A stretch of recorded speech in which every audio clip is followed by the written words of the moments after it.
mời đặt lên biên giới ca khúc hay, cây đàn chúng tôi trở nên người bạn thân tình. Khi vui lên sao mừng chiến thắng, cây đàn buông hát với chúng tôi. Nhưng khi nhớ nhà những giây phút buồn, đàn gió lên hát quê hương. Đôi khi nhớ người bạn gái, đàn lại cùng tôi hát lên bài hát tình ca.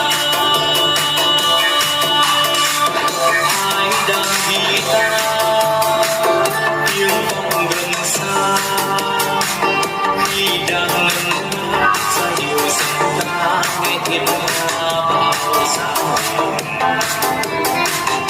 Đồng người mát mát giữa cao che mát bên nước cây cầu, nuôi đôi chúng ta nở ra tình yêu ban đầu. Khi chia tay lên đường chiến đấu, bao người yêu dấu tiến quân trao, nhớ bao tâm lòng chiếc hôn thơm nồng, để lại bao nỗi nhớ mênh mông xa nhau. Để gần mãi mãi đàn lại cùng ta hát vang điệp khúc tình ca.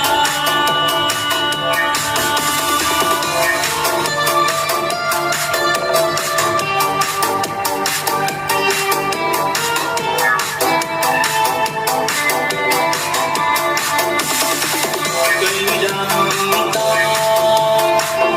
của đại đội ta, khi hành quân xa cây đàn theo ta khắp nơi trên chiến trường.